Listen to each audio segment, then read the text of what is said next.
Here we go. Midstream to go pick my Here mother we up. go. Yeah, I'm screwed up. Hey, everybody. I don't know what I'm doing.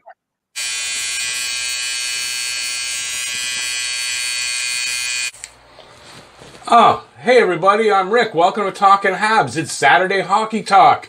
I'm just getting ready. I'm running a little late. See you in a minute. Yeah, also that went really smooth at the beginning, like really smooth. Hey, everybody. Saturday Hockey Talk. The KK decision is in. No match, and there's a trade. We acquired Christian Dvorak. We're going to talk about it right here with my co-host Peter up in the corner and Matt up in the other corner. And we're going to talk about it. First, though, we're going to say hi to everybody. All right. Peter Charnish, the Hockey Froggy, Daryl Adams, Larry Lonstein Jr., Habs Guru 21, but Roger Roberts, Mel LeBlanc, my name is Habs, King Julian, Troy Evans, and hey, Massimilian. Welcome in, everybody. We're going to get to your questions in just a minute. We're going to talk about this for a couple of minutes, and then, that's what we're going to do. So, it's big news. What do you guys think? Okay, we'll start with Peter. Pete, I want to ask this question of both of you, and then I'll answer it. What did you expect would happen? Are you surprised by what happened? And the trade, what do you think of the trade? Pete, you're up first. I didn't think we were going to sign him. You didn't think they were going to match? No. So I think I'm the only one here. 6.1 for a 22-year-old who, he's been in the league, 4 years? This is going to be his fourth, I believe. Yeah. Yeah. Yeah. A little too pricey, especially when, they accomplished what they accomplished. So, Okay, so you weren't surprised at all by this, and you were expecting that. What do you think? Okay, let me ask you this. When it was announced and you heard it, but there was no announcement of a replacement, a trade. What did you think there, and what do you think about Dvorak? Well, when they announced it, I was, when there was that lull that we're not having a KK, we're kind of sitting here stead pat. I knew Bergevin's just too shifty. He knows how to work it. He once again did something very good. He created something out of nothing. We got Christian Dvorak, 25-year-old kid that seems to be playing at a good level on a shitty team. Just imagine what that young man's going to do with us. Can only go up, right? Can't go worse. I think he's an upgrade. I think he's an upgrade in the short term. Oh, you go on the hockey stats there and look him up, and his numbers are much better than KK, but they're better. They're better, and he's good on the face-off dot, and he's good on the face-off and power play. Yeah. So, Matt, I'm going to ask you the same question. What were you expecting? Were you surprised? What do you think of Dvorak? So I didn't really know what to expect. Like I kind of said on previous lives, if they had a trade ready to go, which obviously it sounds like they did, then I didn't think they'd match. So, the fact that now we have Dvorak kind of tells me that they kind of had this kind of going on. They just obviously had to wait the week. I'm not surprised. I think it is 6.1 million. I think it's too much. And we'd be like right at that cap ceiling that's allowed. So now, we save ourselves about $2 million. We do get an upgrade in the short term, and, hopefully it doesn't come back to bite us in the ass. We won't really know until hockey starts being played. But, I'm not going to complain. I like Dvorak. I like I said, I think it's an upgrade. I think his stats are better, and he's better in the dot. And, we needed a center who could win faceoffs. I think if going into this upcoming season with what we had, obviously I think faceoffs would have been a little hard to come by. Adding Dvorak, I think, is an upgrade. So, okay, I'm going to give you mine. So I was not expecting this. I was expecting them to match. I thought, listen, I'll put it this way. We learned what they thought of Kotkaniemi. So the thing is, you match if you think Kotkaniemi is going to be a second line center and going to can produce you 60 points. Maybe not next year, but down the road you match. Obviously, they didn't think that, so I think that's why they didn't match, because they could have worked out the money in the end. So I was a little surprised although not, I mean, either way, I wasn't surprised either way, really, but I thought it would go, okay, we're going to keep him. Okay, so they send him away. I thought we'd hear something. So what happened was I did a real quick video, got that out, and fine. So I was expecting a Dvorak, something kind of trade. So I said, you know what? I'm going to make a thumbnail because from what I'm seeing, it looks like the Dvorak thing is going to happen. So I make the thumbnail, and I had checked just before, and it's minutes away. I get that done, and it just happens. So boom, I make a video, edit it, get it out, boom. So okay, that just tells you what I did, and I think Dvorak's going to be really good. I like the guy. He's 25, just entering his prime. He scores a lot on the power play, not on 5-on-5 so far. He's good in the dot. I think it's an upgrade right now. So in the next 2-3 years, I think Dvorak's an upgrade, but it's a question mark for the long term. We have him for 4 years. As much as I wanted them to keep KK, I'm okay with this because at least they got somebody to upgrade the center position. So I'm cool with that, right? So, I mean, that's where it is. I think on the Arizona Coyotes, he was the second-line center for the last 2 seasons, from what I gather. He put up decent numbers last year. Not great, but he was on a shitty team, like Pete said. So I expect an upgrade in numbers. I can see this guy putting up 60 points. I read an article by a guy named Jack Hahn. He's an American writer, analyst, whatever, a really good analysis of players. And this guy says Dvorak's going to be really good. And Montreal should have done this, and they did it. So, and you know what else I like? They still end up with a first-round draft pick next season. So they didn't have to give up both picks like people were afraid of. Right. The draft is here in Montreal next season. You got to go up on the podium in the first round. So I'm glad for that. I don't really think it's an overpayment in this way. First round, and I like that the second rounder isn't for till 2024. Right. I like that. Yeah. It splits it up, and it makes it a lot easier to digest, in my opinion. So I like that aspect. Now we're gonna go to the chat and start to see. There's a lot of comments. There is. Harry Rice, how you everybody. doing? Thanks for coming by, my man. And I'm going to start on. There was one up here. Okay, here's what I wanted to address. So Larry Lonstein Jr., what other trades can the Canadians make to bolster their lineup, shore up their defense a bit more? Maybe they've replaced Weber in an aggregate, but how about a long-term replacement? Okay, I'm going to answer this first, then I'll go to you guys. Honestly, I don't know that there's another trade out there. It's not to say they can't make a trade to get a guy, but they're right up against the cap. It depends on who moves out to who comes back in and the salary. Do I see anything out there in a trade to shore up the defense? I don't really. So I think they're going to count on Romanov's going to be that much better. I think they're going to count on Kulak to step up. Maybe Chris Weidman. I don't expect that so much. And then down the road in the season, I can see Nordstrom and maybe Gooley getting a little shot. Maybe not sticking, but coming up, each of them, and getting a couple of games before they go back down just to get a taste.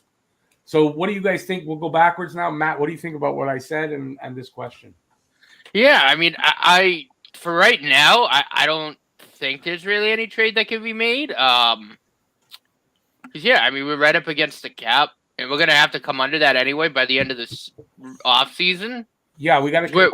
We're gonna be 10% over. Right. We got to come back down, but we get at least the Weber LTIR money. I don't know about Byron for LTIR money, so I don't know how that happens. Yeah, I doubt Byron goes on LTIR, but I mean, either way, we're still gonna end up with like $8 million, so it's not terrible. I mean, if we have to make a trade, we could, but I mean, I think the first D pair I think is going to be fine. It should be Edmondson Petrie. I think that's fine. Second D pair I think should be fine. I'm hoping it's Savard and Romanov. I think that'd be a nice pairing. Yeah, I don't think it's going to be that. But I don't think it will be. I hope it will be. By the way, Um, speaking of that, I'm going to be doing another lineup video because I've got a new lineup. Sorry, continue. But I do also like Kulak. I don't think I don't think he's like a top guy, but I think he's a good depth defender. Like I don't have a problem with Kulak. So I think for now, I think we can stand pat. And we'll see what happens. Pete, what do you think? I think everything is going to work out the way it's supposed to. I think Dvorak's going to come in there, and yeah, we're talking defense though. What do you think about the defense? Defense is well. You think they're gonna? You think they're gonna? You know change how I up feel anything? about the defense. I think our defense is going to play fairly well. I think our boy Gouli is going to get some time up, not a lot. I do think he's going to get some education this year, and you and I both agree that him and Romanov they're our future. Those two, on D. So I think the defense is set. I don't think there's going to be much movement. There's there. nothing wrong with the defense. I'd be very I don't think disappointed if something got moved around on our defense and we lost somebody. I'd be very disappointed because right now that's with the defensive wall that we have in front of Carey Price. There's a lot to look forward to defensively. It's just, have we got the goal scoring now? We're just short. I think we're still short the puck mover, but I don't think there's anything out there that they're going to do or can afford at this point. And I think they're hoping that puck mover that they need is going to come from within the organization already. Like in I think they're leaning towards Romanov. Romanov has got that first pass right down to a T. Leaves us short though. No, see, that still leaves us short because really, I'm including Romanov as a puck mover in this lineup. Rick, are you talking about Norlinder? Or oh yeah, I guess I got the name wrong. Because he actually, I don't know if you saw the highlight, but he's actually having a really good Champions Hockey League with Frölunda right now. He's got a rocket of a slap shot on him. Yeah, Norlinder looks good, and I think he's going to get a little bit of a shot this year. And I think that is our future puck mover, third puck mover. Yeah. I think Gouli can do it too, but I think Gouli's more of a stay-at-home, physical kind of guy. So I think Nordstrom. I don't know why I want to call him that, but Norlinder's going to be that guy in my opinion. Yeah, he looks really good with Frölunda right now. Yeah, he's still young, but I mean, I think he is. He's our future. He's going to be there in the future. I'm glad they haven't had to move him. Yeah. Okay, so now this is talking about lineup. So my lineup next season, this is King Julian, is Drouin, Suzuki, Caulfield, which I don't agree with. Toffoli, Dvorak, Gallagher. Again, don't agree with completely. Hoffman, Paling, Anderson, Lehkonen, Evans, Armia. There's a lot there I don't really agree with. And I think with the Evans, I think Ducharme has already pretty much come out and said Evans is going to be third line center. Yeah. They're looking to start the season. I mean, it could change in training camp, but going into training camp, Evans is kind of slotted in as third line. So I think it's, and I'll tell you what, I kind of agree with the Paling, but on the fourth line. You think Paling might be the fourth line center here? I think it's possible, yeah.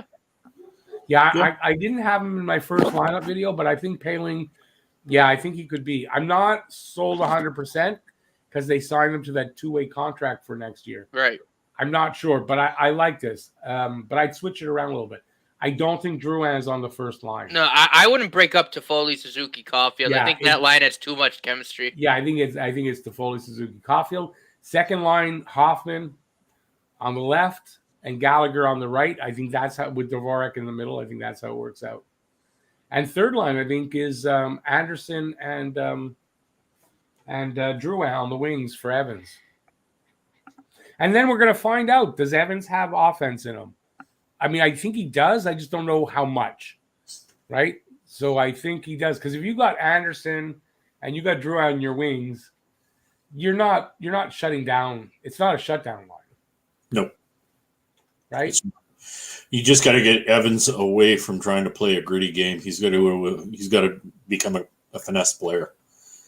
Well, I mean, but if he's going to be third line center, you got to have some kind of shutdown. I don't know where they're going to. I guess the fourth line is going to play the shutdown role. Yeah. Yeah, I think they're going to have to, and they'll have three scoring lines. I mean, I think if you got Drouin and Anderson on your wings or on the wings, you've got potential there for that line to score. Yeah, I mean, That. I hope Evans's goal scoring finally shows up because Drouin's going to be the playmaker on that line. That's the thing. Yeah, which is good because when you think about it, we don't know what kind of offense Evans has in him. Right, so exactly. That might work out really well, right? You got the defensive part that Evans brings that I don't know that Drouin does, but then you got that offense and the distribution of the puck that Drouin is gonna give you that Evans probably can't. So that could work out, I think. Yeah, and I honestly having Drouin on the third line, especially the start, I think might work out. Might be good for him too, to kind of feel his way back into the lineup. I think that's smart. 100%. If he's not going to be a center, like I said I did a video about that. If that's not going to happen for him, I don't think you start him in the top 6. Yeah, I agree with that. Okay, let's find something. I'm just going to keep scrolling till I get down. I can't get every comment. Just keep, if you really, really want me to, to answer a comment, just keep typing till I get it, or you got to take a super chat. If you do take a super chat, you get it into the draw. I don't know if you can see that hat that's there with the red. What do you call that? Peak? Brow. Everyone's got a different name for it. Okay, whatever that is. I call it the brim. That's going to be the next giveaway. You get involved in that. If you join the membership, you also get in that draw. So just letting you know. And I'm going to try to get to as many comments as I can tonight. Let's get to this one. King Julian. I don't think it might be the second one. Oh, no, listen, it's not on purpose. That's just happened. It'd be nice if KK would have taken a $3 million contract and we traded a first and second along with Byron to get Dvorak. So we'd have KK and Dvorak. I think if he doesn't sign that offer sheet, yeah, I think $3 million, $2.5 million. That's what he would like. Who was it that just signed? Was it not Batherson? Somebody just signed 3 years, $2.5 million, and that's a really good comparable for KK. I think it's Batherson in Ottawa. Mm-hmm. See, that would have been probably the contract KK would have signed here as a bridge, and then 3 years down the road he would have cashed in. So there's more behind this. Would you agree with this? The fact that they let him go, the fact that he signed the offer sheet, there's some stuff there that's going on behind the scenes that we don't know about. We'll probably never know about. Right. But something happened between KK and the team. Because, listen, if they don't match, I mean, they're saying that they agree that, how do I want to put that? He's not worth the money, right? So they're saying that down the road, they don't feel he's going to be worth a contract like that. Never mind just next season. In all honesty, I agree with them. I think that's fine. I don't know. It'd be interesting. We're finding out what Montreal felt about KK. So I'm sorry to interrupt. Continue. Sorry. No, it's all good. I just it'll be interesting to see how he performs in Carolina. 100%. And where he plays. Yeah. Imagine if he's third or fourth line center and they're paying $6.1 million for this kid. So Carolina's going to regret this. That begs this question. Before I get some more stuff there, do you think, because it's kind of coming out that people think that Carolina really didn't think Montreal would not match.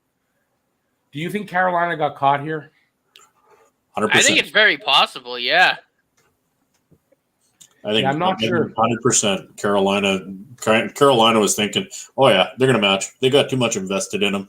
Like I said to you in a private chat, Montreal's got way too much invested in them. They shouldn't let them go. They need to re-sign them. But the more I think about it, at 6.1, and he sits, because he flubs up here, there, and everywhere. Right. Yeah. And then you'd have to qualify him at 6'1" too. Exactly. So No, you don't have to. No, that was something that I think is kind of you had to qualify him at 6.1 if you don't re-sign him during the season.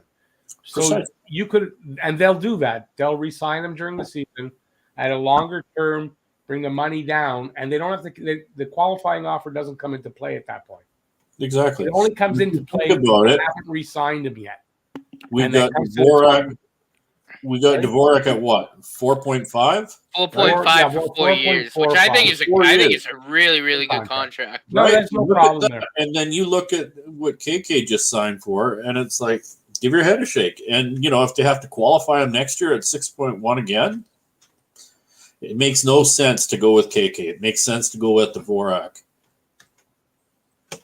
Yeah, no, listen, I agree. It's not like I didn't like Dvorak, because I do. I think Dvorak here will do what he's like. He'll give you the second line center, like not like he's a superstar or anything, but he'll give you those numbers that are definitely going to justify the money you're paying the guy. I think, and he's going to do the job in the face-off circle, basically same kind of face-off percentage numbers that Deneau had. They're that's what I really like about it. You know what I mean? Like we get, that center that we could throw out there to win a face-off.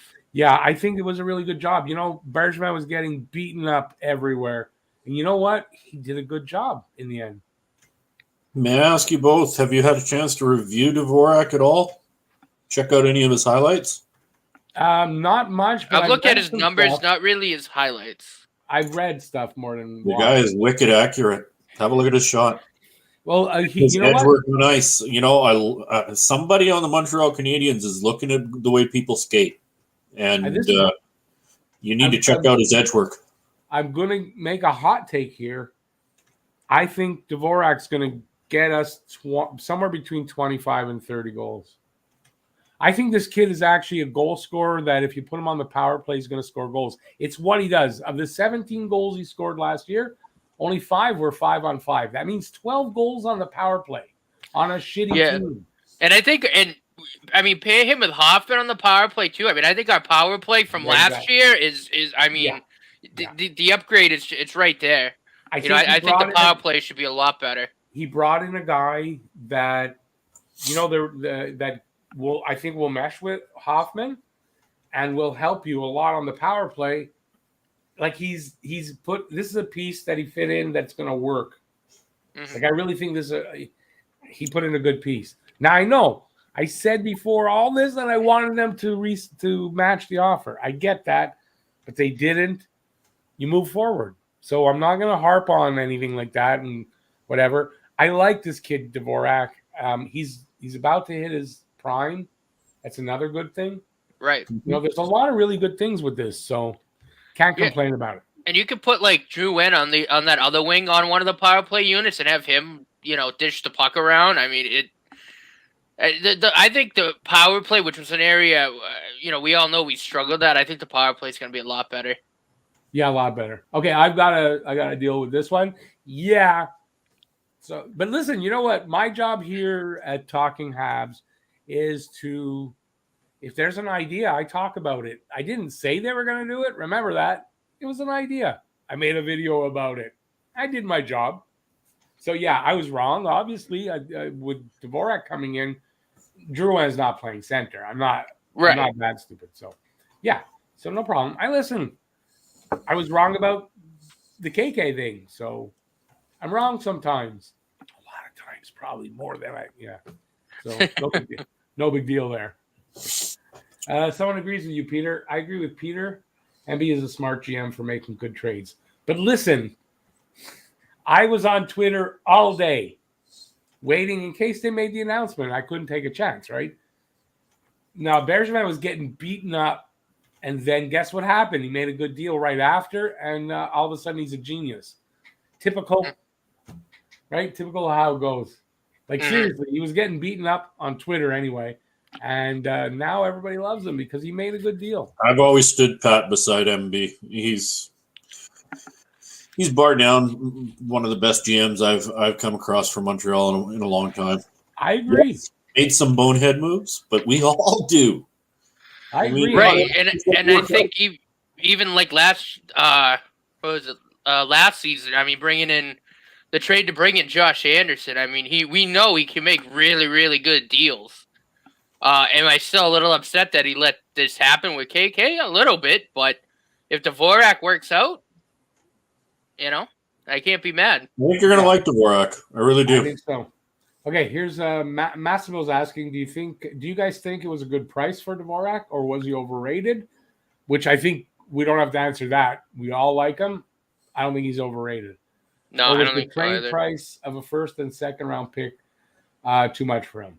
I think Not we at all. kind of talked about it earlier, right? I don't think it was. And I Yeah, like one of the prior streams, we kind of thought it was going to be, a first and whatever, throw in another pick. Well, I guess we thought it was going to be the first and third that we're getting from Carolina. Yeah. Turns out to be a first and second. But I like the way they broke that up.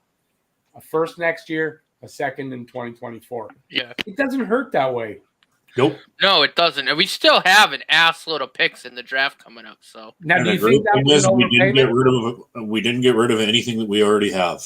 Do you think a first and a second for a guy that's going to be your second line center, you think that's an overpayment? I don't. No. I don't think it is. I actually had a good conversation with my buddy Cam earlier today, and he didn't think that was going to be enough. Right. For a guy like If anything, you might think they might. I read stuff that might be a first, the third, and a prospect. Right. I'd rather the first and second, and the way they split it, I'd rather that. Yeah, no, exactly. Like Peter said, we didn't give up anything off of our roster right now. I think that's solid. I was thinking in order to get Dvorak, we were going to have to give up the first, the third, and a prospect, but instead we're giving up a first and a second. I'm happy. Yeah. I'm running all the way to the I think it right was now. good.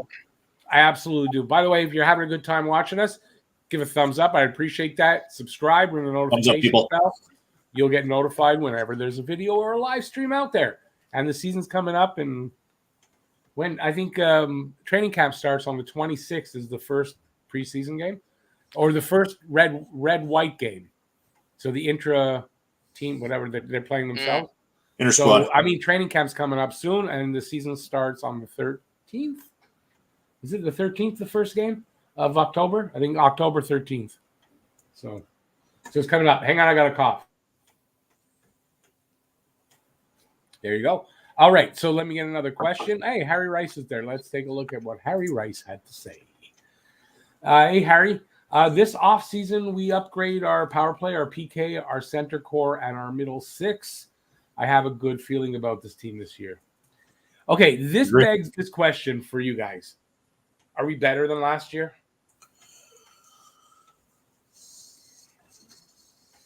Okay, while you're thinking of that, I'm going to answer. No, I don't believe we're better than last year. Does that mean we can't, do a repeat?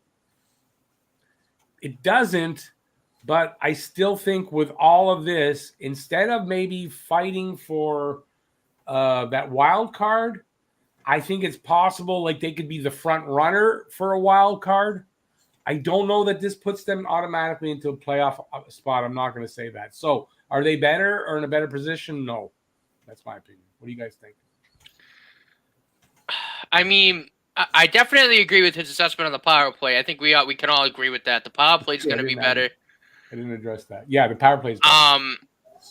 I mean, obviously losing Dano is going to hurt on the penalty kill, but I don't necessarily think that the penalty kill is going to take that much of a hit. I think the penalty kill will be fine. I do like our center makeup a little bit better. And I do like our wingers a little bit better. We do have more scorers. It's going to suck not having Weber in the lineup. But like you said, he's going to be sticking around the team. So we're not losing his leadership. If anything, I'd say maybe we're right around the same. I would say. I wouldn't say we're better or worse. I'd say we're kind of right in the same boat. Pete, what do you think? In some aspects, it's unforeseen. We've got a few situations that the Palings, the Drouins, the Evans, those are questionable situations. So in that way, no. Down the center, we've kind of lost a little bit. Defensively, I think we're going to be doing quite a bit better. I foresee our boy there, Savard, stepping up big time. He's going to be our new Weber for sure. He's not going to have the offense that we require, but I think Petrie will step up there for us. I think Edmondson will step up. Okay, but as for better or worse, I'd say we've kind of just we're about even as we were last year. What do you think of special teams? Wait, I got a question first. And I think I've asked this in a video before. Where is the offense coming from on the back end? We'll definitely see it from Petrie. Well, Petrie, but that's it. Where else can you look and say, yeah, I mean, where else? That's a problem for me. I mean, I think if Romanov kind of breaks out a little bit, I definitely can see him producing a little bit. Depends where he plays, though. If he's on third pairing, how much can he produce there? It's just that I'm saying there's going to be Edmondson, Petrie. Doubt they break that up. Edmondson's not providing a ton of offense. Then I think it's going to be not what I want, but I think it's going to be Sherratt, Savard. Not much offense coming there. And then you got the two heavy slap shots. So I mean, if you can get screens in front of the net, but I get what you mean. This is where I think there's a problem on the defense. It's the only place I don't like. What I don't like about the defense, I don't think there's enough offense back there. But we did upgrade offense in the forward group. I mean, bringing in a guy, Hoffman and Dvorak, it's definitely going to help goal scoring forwards wise. And I think if Drouin can dish the puck as well as he can, I think that, upgrades the scoring. And also, I mean, if Caulfield breaks out, or, I think goal scoring, I think we're going to get more of it from the forward group. So I don't necessarily think we're going to have to rely on the back end as much. That's just my opinion. But like I said, we'll have to, nothing, until we start playing hockey, we won't really know that answer. We won't really know, but this is the worry for me. I think it's the one real worry for me, and why I say we're not better is because last year, where we were, I think, a better team, it was a problem in that the transition of offense, where the defense is not able to get it going fast enough to get the guys out. You know what I'm saying? They're trying to get up there, and the defense is too slow to get them the puck right on the fly. That's not happening. The offense wasn't there. I don't think we're better that way. I think it's a step back, and I think this is the one really big problem for offense that we're going to have next year. And it's why I think I don't see us being better or able to move up into a playoff spot. One thing that I have to say with regards to that, Rick, is you're looking at that situation with a very severely injured Weber that was playing in a lot of pain. That is true. We're going to have a healthy six-man defense. Yeah, but Weber still put up offense. Where are you going to get that from? Weber put up how many points? I don't have it. Honestly, off the top of my head. I don't have the numbers. Exactly. I don't have his numbers. So, when we had Weber out on the ice, there were a lot of situations where he handcuffed us and goals were scored against us. I'm not saying no. Listen, I'm not saying no, but I'm just asking where the offense is coming from. And this is a segue. I think with our offense, we're also forgetting who we have as a coach right now. He's going to get creative. DD is going to be coming up with some new ways, and we got that young mind of what's that ex-Canuck kid? What's our Alex Burrows? We've got that young mind working on the power play. I think we're going to be in for a little bit of a treat offensively. I think there's going to be parts, like things that are better, but this is still going to be a problem. This is what I'm saying. So I think what we're going to focus on is getting people off the puck with our defense, getting that first pass out to the forward, and then our forwards taking over, crash and bang and scoring. No, I get it. This has been a problem. It's been a problem getting that puck up to the forwards while they're moving so that they can get that offense going. And I don't see a difference here. That's my big problem. But it could lead to the comment I have up there. This is where Norlinder actually could make a difference. And I'm not saying he will. He's a kid. He's young. But if this kid really has an impressive camp, he could start the season. I mean, it's a possibility. Right. I'm not saying it's going to happen, remember. But there are kids that do come up. And listen, we had Makar, Quinn Hughes. They started right away. Am I correct? Like at 18. Mm-hmm. He's 20. I think so. It's a possibility. And I'm just wondering, this is where Norlinder could come in. They usually say it takes defensemen a little bit longer to catch up, but Norlinder is a guy that you got to watch out for. He could push somebody out of the way. Oh, without a doubt, Norlinder is, he's a possibility. I can see. I'm all over the board here, so I could see him being on our seventh defenseman. Honestly. Yeah.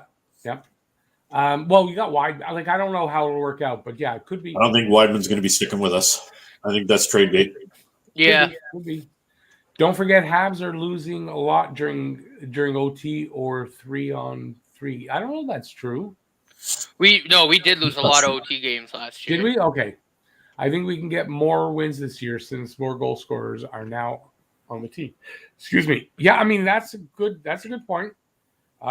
We need to get better. I think you're right. 3-on-3, we're going to be better because I mean, just the wingers are better quality wingers. So right. Like I said, imagine 3 versus 3 throwing out Anderson, Hoffman, and Dvorak just for shits and giggles.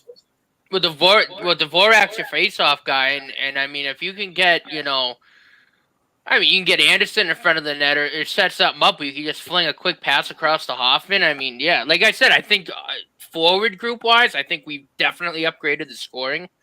I think Dvorak is, what do they call him? A sniper in hiding. He's. I was watching his highlights. He likes to go up high, just under the bar. Well, we're going to find out. We're definitely going to find out. I also think that David Savard has a pretty decent first pass out of the zone. He does. And he showed that with Tampa. I'm not sold on it till I see it. But, I mean, listen, I'm not saying they can't do that or can't be better at it. I'm just saying I don't see it right now. Harry Rice with his hot take. Petrie, Romanov, and Edmondson will produce offensively for us. Romeo, I can see getting 25 or so points. Edmondson with Petrie could get up to 35. Edmondson getting 35? No, I don't agree with Edmondson, Petrie combined. He's got to mean Edmondson, Petrie combined getting to 35 points. If Petrie doesn't get 35, I'm going to be shocked. If he doesn't, Petrie has been so bloody consistent getting 41, 42, 43, somewhere around there. Like, check his numbers the last 3, 4, 5 years. Oh, yeah. He's right in there all the time. Petrie's going to get more than that. I think he's saying there's no way Edmondson's getting 35 points. I remember last year during the playoffs and whatnot, Edmondson was starting to get involved in the offense. Okay, listen. So I hope so. He's starting to install shit that we don't see yet. I hope so. He is going to be on the first pairing, so it's possible. But I mean, I think if Edmondson gets 20 odd points, I think we're going to be happy. Should be happy. So, I mean, the first pairing is going to produce because it's got Petrie on it. Definitely going to produce some points. It's not the first pairing. It's the other two that I don't know where the offense is going to come from. And if you're counting on Romanov, he hasn't done it in his career in the KHL or here, so that's a hope. And so we don't know. Actually, I remember hearing somewhere, I don't remember exactly where, but they say Romanov's first pass out of the zone is bang on, and it's very instinctive. He sees the puck and ice very well. The first pass is his best work. I agree. I'm saying that Petrie and Romanov, for me, are the only two puck movers, really. I think Kulak could kind of be one, but he's going to probably play with Romanov, so having two puck movers on one pairing, but it's probably going to happen. But we don't really have the only real puck mover, the real true puck mover we have is Petrie. He's the only one. You kind of need a guy on each line that can move the puck. And this is what's been a problem, and I don't see that changing yet. Could it change during the season and it proves out wrong that I'm wrong? I hope so, and I think it could, but I don't see it going into the season is what I'm talking about. Let's talk about Drouin for a sec. Snakes on a plane. I feel like Drouin will have his best season this year. I have confidence in what he'll bring. What do you guys think about that? Start with Matt. Yeah, I mean, if he really truly is all good now and he can handle the pressure and he's not, and he kind of proves he's not really the question mark that he kind of is right now, I don't see why not. I mean, he's going to have, ample opportunity to sing the puck. I mean, and he's good for, 25 to 35 assists a season, I think, pretty consistently. He's good for 50 points. I think you can pretty much Yeah. stencil in 50 points and a good season. Even if it's not a great season for Drouin, I think he can produce that. Pete, what do you think about Drouin having a good year? I know, but you say it. Doesn't matter. Just be nice and don't be too harsh. No swearing. Let's hear what Pete has to Me say. swear? I never swear.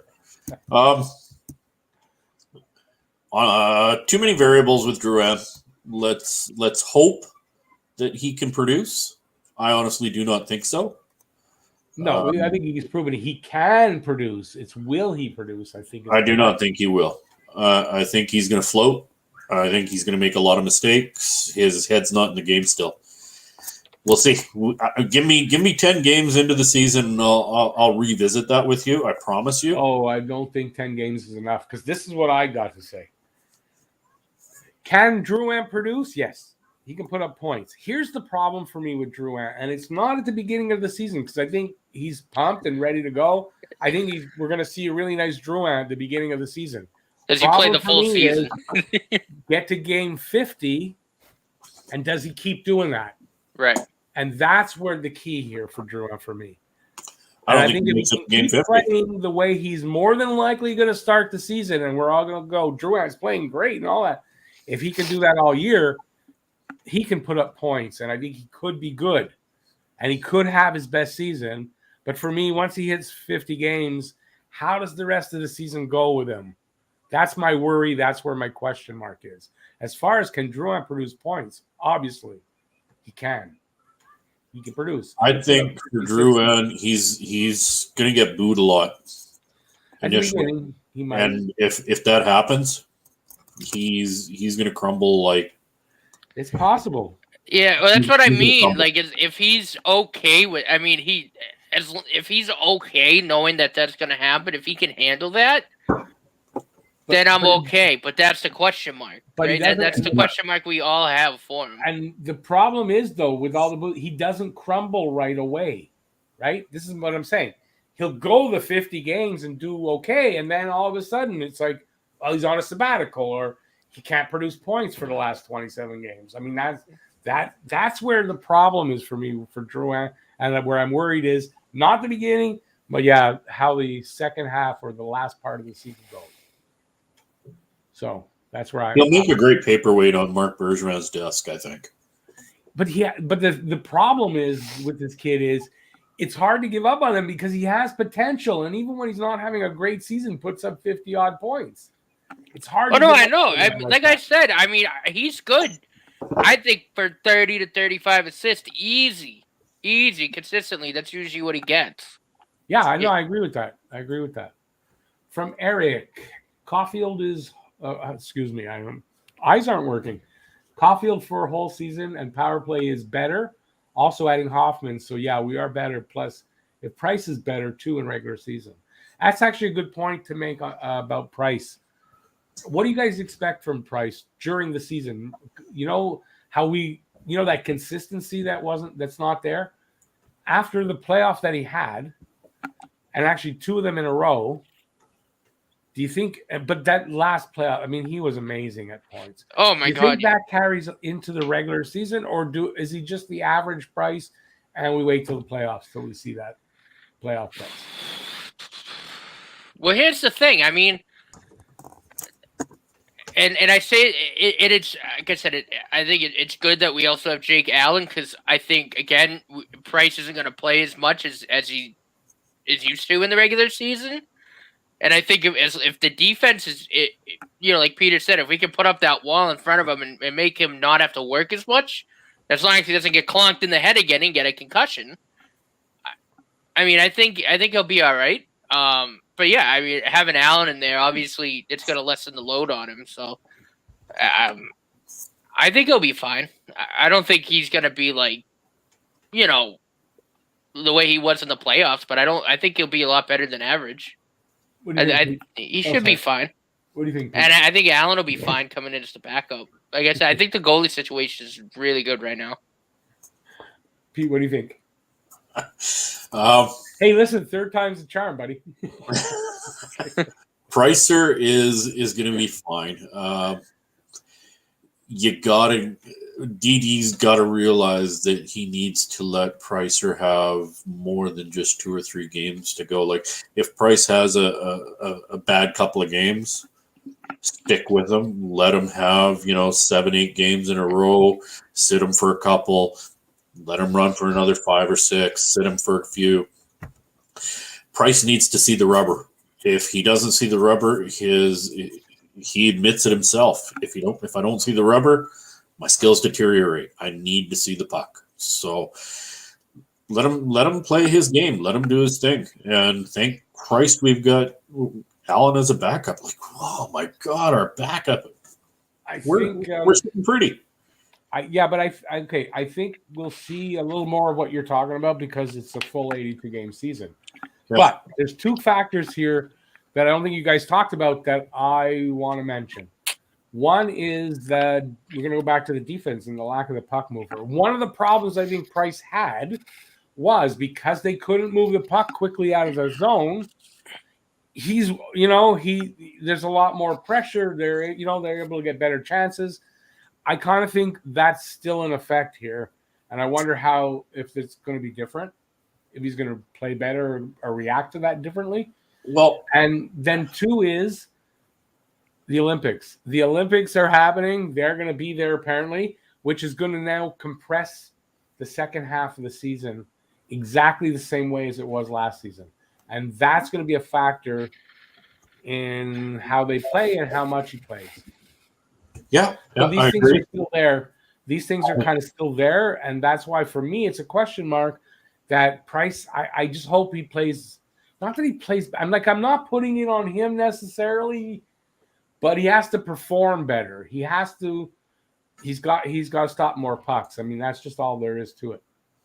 I think we'll see that, Rick. I really do. We I hope so. Stop more pucks, but the defense, I wish you could see it a little bit more clearly. I think with regards to the defense, you're just not seeing it. We have guys that are going to knock people off the puck. Yeah, but we had that last year. No, I don't think. No, we didn't. You guys keep going back to Weber and thinking Weber was a good defenseman. No, Weber was not knocking people off the defense or off the puck. Weber's not even in the equation here. Here's what I'm thinking. What I want to say. Last season, I had the same attitude or thoughts about the defense like you did, but I was listening to people who know better than me and guys that I really trust, not just because they're a hockey player or whatever, right? I've listened to them. I trust what they say, whatever. And I really believe that the lack of that puck mover is going to cause a problem because they can't. Listen, we've got a speedy team and they get out there. And then when the forwards are moving, because in the transition, right, the puck's turned over in our zone, defense has it, forwards start to go out. If you can't get them the puck by the blue line, even by latest the red line, which if you don't get them the puck while they're moving like that, your offense is limited. And this is going to be a problem this year, just like it was last year by the looks of it. Could it be different when they get to play the games? Yeah. But I don't see that being different with the guys that are in there. It's very similar to last year's lineup. And I don't see that being a difference. And this is my worry. That's my worry for their offense and Price. Yeah, that you've spoken your piece. You're forgetting the DD charm. I'm not forgetting we're anything. We're going to have – hang on, hear me out. I heard you out. Now hear me out. But I just want to say – okay, go ahead. Go ahead. You're right. Go ahead. No, go ahead. You're right. We got DD, who's going to have his forwards coming back. His defensemen are going to be knocking guys off the puck. Our forwards are going to be taking the puck over, passing it up. We're going to have a creative play design. Give it a chance. I know you're stuck on you want that Jyrki Lume type defenseman on every line. I'm not stuck. We need it. Well, I guess we'll be having this discussion again come the season because I'm seeing some good things coming. I see Savard knocking a lot of people around and Sherratt doing the same thing, Edmondson doing the same thing. If a guy's sitting on his ass, he ain't touching the puck. RPM is agreeing with you because that's exactly he's saying that entire team needs to learn how to play the puck out of their zone. And that's what DD. That's the style of DD. Okay, I don't know well enough to know, but for me, like I wonder if the guys that have to be moving out of the zone and into the offensive zone transitioning, they need to be receiving the puck, not going back and chasing to get it, because that limits. I mean, that gives the other team time to defend. You want to catch them. You want to get a guy free. And how many times did that bite us in the butt last year? Yeah, because we didn't have the defense to move the puck properly that we're skilled at it. We aren't skilled enough to play that style of hockey. We have to play a full team unity hockey, like a 5-man unit. Listen, I hope that works. I hope it works. That's my problem, right? This is what I'm saying. These are my concerns. I got a funny feeling we're going to be playing a trapezoid type game. I'm not saying they can't overcome. I'm just saying these are my concerns for them being to say they're better than last year. I think they're very similar. I don't think they're better. I don't think they're far off. And I'll agree with someone who says, yeah, they're probably right where they were last year. Okay, but they needed to improve that.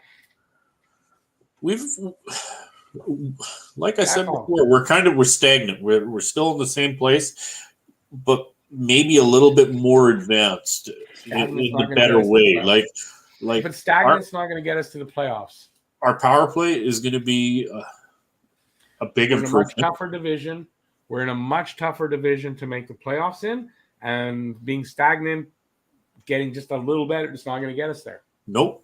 That's why we're going to see what's going to be coming down the pipe. I don't think MB's done yet. I really don't. I think there's something else brewing.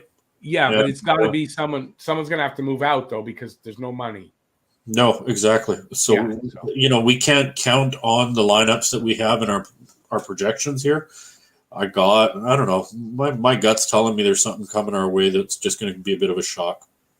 Pierre-Luc Thériault thinks it's Jordan Harris will come after college like Caulfield did last year. So at the end of the year, he's better than Norlinder, in my opinion. I don't know. Do you guys know anything about Harris? I bet you Matt knows something. Not really, no. But I mean, listen, man. You go watch New Islanders highlights right now at Frölunda in the Champions Hockey League. He looks so good. He's got a wicked slap shot. I mean, Norlinder's my guy. He's really good on his skates.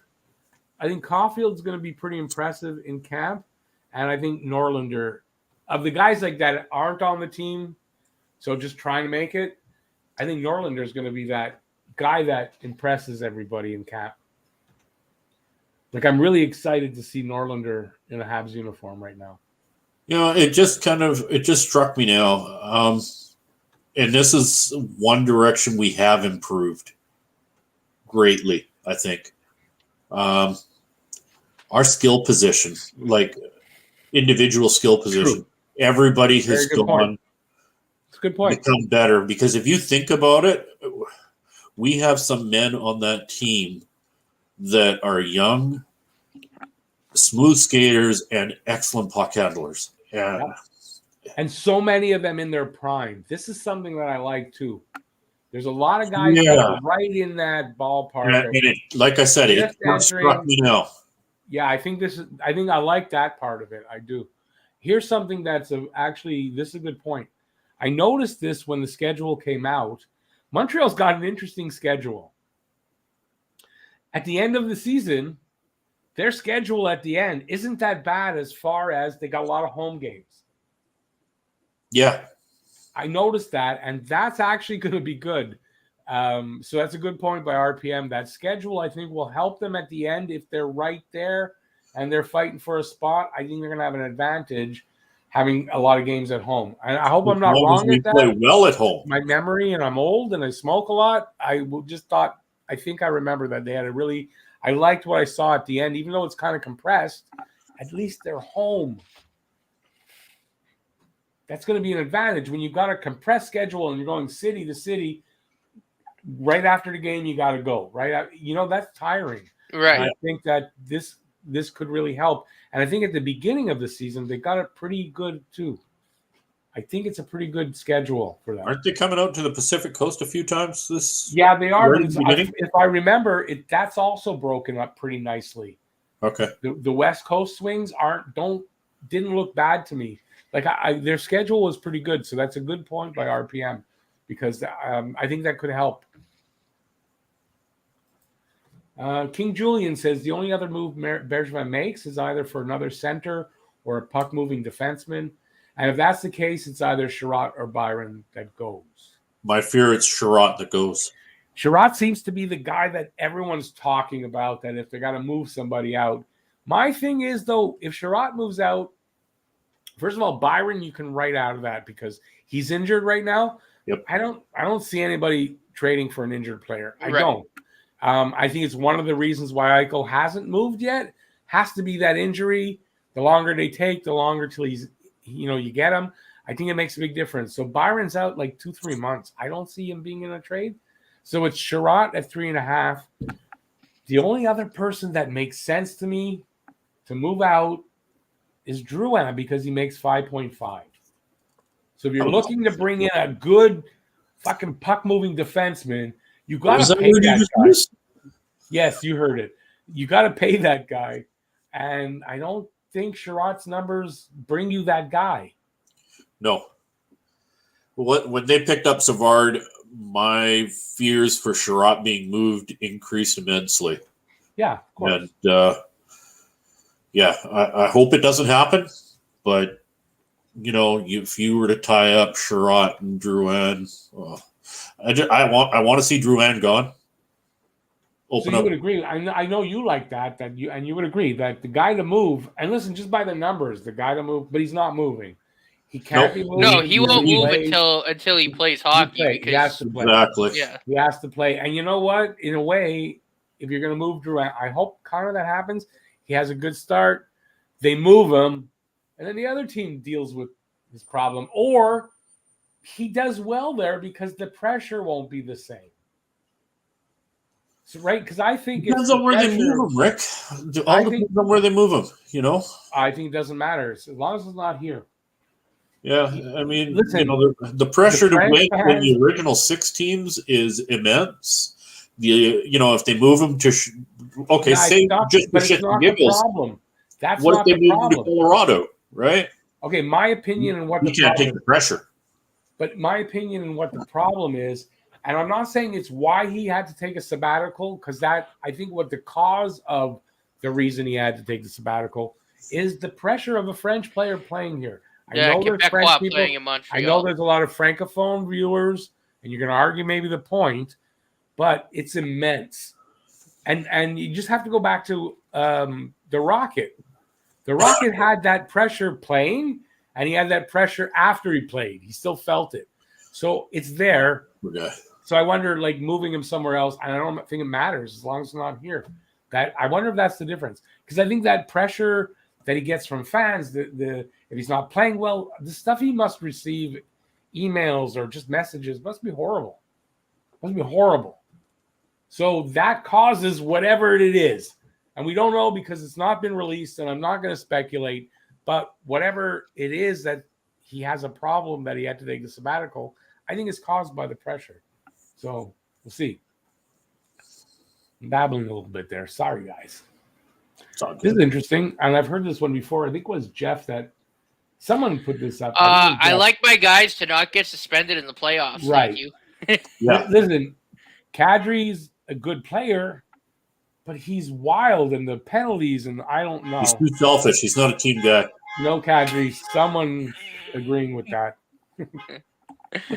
Yeah, I mean, it happened again in Colorado last year. I'm like, and I saw that come up earlier in the offseason. I'm like, no, absolutely not, because he's gonna get suspended in the playoffs like he always does, and then we're screwed. Now, this is a fun comment right there from Brad. Let's sign George Larac for one game when they play Carolina. I want to say something first. When he played in Montreal, why? He didn't fight. He was done fighting. So George Larac. Sorry. That's a meh for me. Yeah. I want a guy who's going to fight. Chris What do Simon. you think, Pete? Pete, you want to get in on this? Give me a Chris Simon. He can fight and score. I never liked Chris Simon because he was a mean son of a bitch. But you're right. Guy could score. He had offense. Kind of like a Bob Probert type, right? Yeah. Yeah. But he could skate too, where Bob couldn't. Simon could fly. Oh, Bob Probert could play, my friend. You look at Bob Probert's numbers, man, they're surprising. Yeah, but look at his numbers. Look at the team that he was on. The guy was playing on an extremely loaded team. Doesn't matter. You know, the guy could play. He didn't put anybody. Look at Chris Simon. You put him on any other team, and he can't. Wait a second. He didn't put up Chris Nyland numbers because Chris Nyland could play. Bob Probert put up 50 points sometime. Bob Probert put 60. Like, he put up points. He did. He was a good hockey player. I don't know if he hit 60, but he put up good numbers, man. He did. And one of the meanest fighters out there. Come on. Yeah. Oh yeah. Listen, those two games when we play the Hurricanes, KK's gonna need eyes in the back of his head. No, they won't go after him. He did what he did. He did to better himself. And you know what? Chris Nyland in his prime. I agree with you, RPM. There's another one. Yep. Chris Ferguson. Nyland. He's by far one of my favorites. John Ferguson in his prime. You guys didn't see Ferguson, maybe. You no, did. But I've heard stories. Yeah, I saw him a little bit. So yeah. Maurice Richard was a special case due to his being the two best players in hockey. No, I don't think you're right there. I think maybe if you want to say back in the 50s and 60s, but once the 70s hit here, and I'm talking about 1976, and the PQ came in, that stuff changed, man. And it went back to being huge pressure on the French players. And, I mean, every one of them pretty much says it after they retire. So, I mean, Deneau even said it after he signed with the Kings, right? I believe it's the reason Deneau left. Deneau left. He said it when the Drouin took the sabbatical. He said he has the same problem. Boom. I mean, it's the same thing. So, no, I'm going to – listen, we can agree to disagree on it, but I think it's true.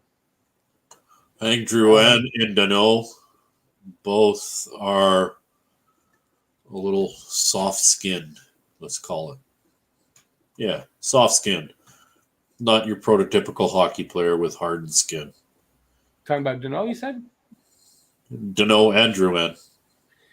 Yeah, you know what? I don't know that that's fair. Listen, you know what? Don't get me wrong. I like Deneau. If next season we hear from Perreault and maybe Paquette that, yeah, man, it's a lot of pressure, then I'll be right. Yeah, but I don't think you're going to hear that because... Yeah, I think you will. You might not hear it, but I think it'll happen.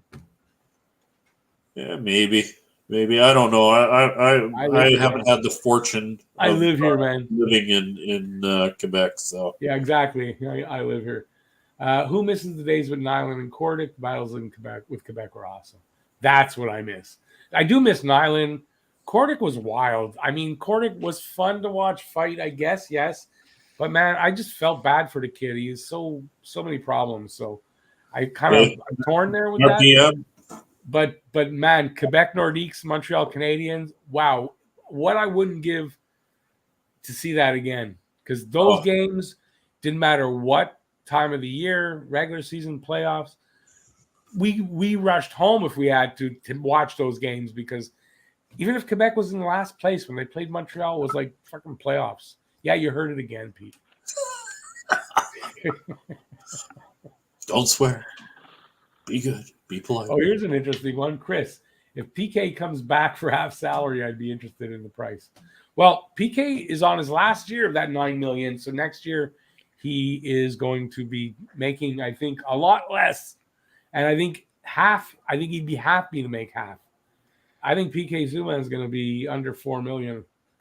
Yeah, but he doesn't get along with Gallagher, right? Isn't that why they he ain't kind of moved him in the first place? Yeah, he's not coming back. He's not coming back. He's not coming back. PK's not coming back. He's a locker room disease. And I don't think it's just Gallagher. I think there's other players here that I think the guys that are still here when he was here, I don't think they got along. Personally, I really don't. No, he's a locker room disease. Let's see. I mentioned this before, having Gallagher at 6.5 a year as our third-line winger. Maybe time to include him in a package for another strong sniper or power play defenseman. Okay, but I actually kind of think Gallagher might end up on second line. I think it makes sense to have Gallagher as your second line right winger. So yeah, I don't know that. So if he's a second line right winger, he puts up for Gallagher. He puts up 50 points. 35 goals, maybe 20 assists. Yeah, he's earned his money because he does a lot more than just score goals. So, and I think you need to put him on the second line to get him back to that, like being a leader in the goal scoring department, maybe, or right up there, challenging with Hoffman, maybe, or All depends on his hands. Hopefully Caulfield, but I don't know. All depends on his hands, Rick. Out here, there's a lot of concern with his hands. They talk about it a lot. Of course. So, but I think he's fine for next year. Drouin put the pressure on himself lobbying for a trade, and we gave up a McDonough for Gomez all over again. Yep. True, but still, whether he put the pressure on himself, and I mean, that's partially true, but the pressure would have been here anyway. It's still there. It doesn't take that away, But you're right. I mean, he did lobby for that trade, and he hasn't, for whatever the reason, hasn't put up the numbers yet that we're expecting. So, I mean, yeah, but the pressure is still there, and it would have been there anyway. Maybe not as much. That could be, but it would have been there. I hope for Drouin he plays really, really well for the first 30 games. Should sign John Scott for one season. Sorry, what was that? Oh my God! I hope Drouin plays really well for the first 30 games of the season, and then we can move him, pawn him off to somebody, and maybe get something in return. No, I get it, but if he's playing really well for 30 games, guess what? They're not going to move him. I don't think DD's going to put up with him. If they move him, well, no, they get. I think that's. I don't know about that, but if they move him, it'll be trade deadline time. I think. Mm-hmm. Maybe. Oh, this comment I got to take. Hang on. Does anybody remember the Hunter brothers squaring off against each other in the playoffs? It was 1984, and it was called the Black Friday Massacre. No, the Good Friday Massacre. And yeah, that was when everybody was fighting. And Mark Hunter, Dale Hunter was a madman, and he just kind of was flipping out, fighting with everybody. And Mark went after him to stop him from doing that. And yeah, the two brothers fought. That is an amazing game. I watched it, obviously live, and then I did a video on it last year. So I found it's out there on YouTube. You can see the game. So when they got to the fight, the big fight, I was mad. My heart was everything that I felt originally when it happened live. I felt rewatching it. It was amazing, and it was so good. It was so good. I love the Canadiens Nordiques games. They were just amazing. And I hate the Nordiques, but man, I want them back. It's crazy. The other brother fight that I really enjoyed was the Wayne Primo and Keith Primo. Oh, that was a good tilt. They faced off once, didn't they? Yep. Face to face, punches right to the face. Yeah, Two big boys, man. Yeah. Two big boys. Wait, now let's see. To solidify the center position, we could always give Bozak a player tryout and see if he fits. But Bozak's a center, and we don't have to solidify it anymore. So I think Bozak. No, I think it's pretty much set in stone. Suzuki, Dvorak, Evans, and then Paling or Paquette. Yeah. So I think the center positions are. I think it's going to be like, what are you going to do? You're going to bring in Bozak, and listen, you probably bring him in at league minimum, but they don't really have the money at this point to do that. So, I don't see that. And quite frankly, what's Bozak going to do? Nothing. I'd rather see Paling get the shot, put Paquette in there when you need to, than have Bozak, personally. Galley, next contestant on LTIR. This is a possibility, I guess. I mean, the way he plays anyway, plus his size, I mean, whether he's got injured hands or not, I think it's always a possibility that Galley can. I mean, he doesn't have to worry about Weber's bomb coming at him, so I think he shouldn't break his hands anymore. Which is what the two times, wasn't it? A Weber shot. Yeah, it was friendly fire, and I'm like, I mean, Yeah, that's kind of what happens when you get hit in the hand with a 110-mile-an-hour slap shot. Yeah, exactly. I wouldn't expect the bones to not break into pieces. Okay, this is interesting. Drouin for Tyson Yost. I guess that's Colorado, right? Colorado's not going to give up on Yost. Not a chance. Yeah, I don't think so either. But I think thinking that trading Drouin to Colorado makes sense because of McKinnon. Yeah. They played together. They had good chemistry. I Kind mean, of that makes where sense. my head's. I mean, I mentioned it earlier. I think Drouin ends up in Colorado personally, but that's rather here. We did talk about that. I clicked on that by accident, but yeah, I mean, I don't think they moved Tyson Yost for Drouin.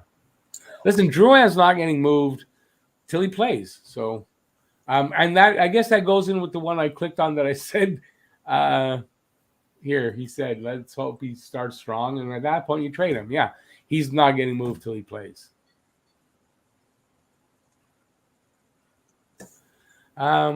Jake Fed nailed it. Not a Gallagher fan considering his contract value. He injures heavy due to his play style. Yeah, but I think you guys aren't taking into consideration that he's getting paid 6.5, not just for his point production. This is a guy that pumps the team up, gets them going. When you're playing on a team with Gallagher, and he does what he does, how can you not go out there and try your best? I mean, that's what he does. So he's getting paid a little bit for that, I think. He's the captain of all the soldiers. I mean, he is. He's the leader. He's the general of the soldiers. Like literally, he is. Him and listen, Weber was too. I was reading stories about people saying like they can't believe this guy Weber's pain threshold. He's got like an amazing pain threshold, and that's how you lead when you play that kind of hockey. And you're banged up and you're still out there like Gallagher. Guys go through brick walls for you. Yes, he brings that, and that's kind of it's an intangible that's what he's getting paid for, partly, in my opinion. Yeah, no, and I think that brings up the question of what do we do with the captaincy? Because I don't think there's been any news on that. No. You know what? I love Gallagher, and I've always said Gallagher's next captain, but I'm going to blame this on Jeff. He's got me convinced. I don't think they make Gallagher the captain. It's too controversial with the refs. You can't put a guy in that the refs hate as captain because it's the captain's job to talk to the refs when there's something happening. Exactly. So I think it's going to be Petrie. I can see that. Or maybe, they could go with 4 assistant captains or something like that? Or 3 since Weber's supposed to hang around the team, I could see they say Weber's still the captain, and they have 3 A's. Yeah. And I think that's going to be so important, too, having Weber sticking around. Like, that's going to be so huge, especially for the young guys. So knowing that, because I had said no, I did a video naming the captain, and I didn't know that, but knowing that Weber is going to hang around the team all year, I can see them not naming a captain to replace him right now. Just as it's motivation for the team. They want the guy to lead and help motivate the team, yet you're keeping him as your captain. Mm-hmm. I think. And I go back to your point about, the captain being the guy to talk to the refs. Yeah. It also helps when, like, Weber was captain, when the referee had to go, yes? Yeah. Whenever he went to go talk to him. Well, listen, he's, it's, what's the word? He's intimidating. Just being who he is, he's intimidating a lot. Yeah, so yeah. Suzuki's not getting it. No, Suzuki won't. But I could see Suzuki getting an A. I don't know this year, but I definitely think Suzuki will eventually be in this and have an A on his sweater, not a C. I don't see him being a C for some reason, and it's not something you can ask me. I don't know why. Just I don't see it.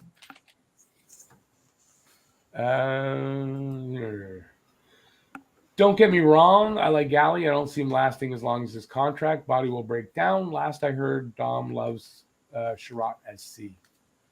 I think that was a rumor. I don't know if that's true that Sherratt will be the C. I don't see that happening, but I don't see that happening. And I think you might be right about Galley. I mean, 6 years. I don't know that his body lasts. Pete, what do you think about that? 6 years, no. I think he'll make it for another 3 years. Yeah, I was going to say Probably 3 him. years I can see. I think the other 3 years are Him going and his dad have got what? They've got the main gym, and then I think they're opening up another 2. Who's that, Gallagher? Yeah, Oh, because his dad's got a gym, right? A very popular gym. I didn't know that. Yeah, so I believe they're going to open up another 2 facilities. They're kind of going to follow the footsteps of Trevor Linden and his gym philosophy as well. So, here's no. This is a no. Goalies should not didn't they be go down that road already? Or A's. There's no Carey Price is not. He may be like a leader in the room, big time, like a captain. May ain't getting the captain or an A. Didn't they already go down that road with? It doesn't work with a goalie. Yeah, it doesn't. And this is a good point with Weber calling out Winnipeg and officials on. I was just about to tell you to pin that because Weber looked like he was about to kill somebody. Yeah, I remember that vividly. He was ripping mad. I was scared for everybody on the ice. I was like, when he gets that mad, you run away. And he got very physical. And when you think about now, we know how much pain and injuries he had. I mean, that's something. The guy didn't care about the pain. He was ready to just rip someone's head off, even if it took his own hand off. Oh, yeah. I remember that. I was like, I would probably clear the ice right now. It looks like Weber's about to go nuts. Bling Bling says Pete's about to pass out. Too many of these. And it had a long day. You were on the water all day, no? Or back and forth? No, I was on the highway all day. Oh, it was highway? I thought it was water. Yeah. A lot of driving today. Plus, I've been up since 4:30, so. And what time are we at now? 7:17? Yeah, for you, it's early. Yeah. Franco, Weber is old school. Someone please prove me wrong. These younger kids won't invest in the pain and risk like the old farts do. No, that's kind of true. They won't. Kind of true. It's kind of what, if you remember last Saturday when this happened and my reaction to it, and I said no loyalty and all that, it's kind of what I'm talking about in that the kid wants what he doesn't really deserve yet. And the reasons are the bad treatment maybe, or the this and that. You know what? In my day, when a guy got treated like that, that was the motivation for him to prove the coach wrong. Not kind of like, oh, I'm going to run to another team. Yeah. So that's the problem that I had. I didn't word it right. That's the problem that I had with it. I still do. I still think that's a problem today. The young guys, they don't want to sacrifice or pay their dues that way that the older guys did, man. They had to. And it's part of the problem is there's so many teams, right? Yeah. Back when there were less teams, it was harder to keep your spot. You didn't freaking want to lose your spot because you may never get it back. Yep. So it was different. It was just different. Plus, there's that sense of entitlement these days with the younger generation. Oh, everybody gets a trophy. The older generation. Everybody gets a trophy. Yeah. Not That's back in my. That's my problem with it. Everybody gets a trophy nowadays. There was first place, and then there was the first loser. Not in my day. When we had field day, I never got anything because I was not good enough. No problem. I wasn't good enough. Didn't deserve I almost said it again. Didn't deserve a trophy or a ribbon because it wasn't good enough. I accepted that, and I was fine. And guess what? It didn't damage me mentally. So I don't know what the problem is today with that. Well, no, even when I was younger, it was kind of the same thing. I mean, I'm only 23, but still, like, even when I was younger, like in the, late, before 2010 and into like, probably up until, honestly, probably up until my senior year of high school was, never really participation trophies and shit like that. Well, at least I don't remember that. They did it here when my oldest is 30, so somewhere around either just before or just after he started going to school. So I would notice these things because he's my oldest. Yeah, it's something that always bothered me. He'd always come home with a ribbon, but did you win? No. Did you come in first, second, third? No. Why you have a ribbon? Exactly. Yeah. No, exactly. What do you deserve that? Nothing. I'm sorry, but it's not a good thing mentally when you grow up and you go out in the real world and you get freaking rejected. How do you handle that when you always got a ribbon? No, you're exactly right.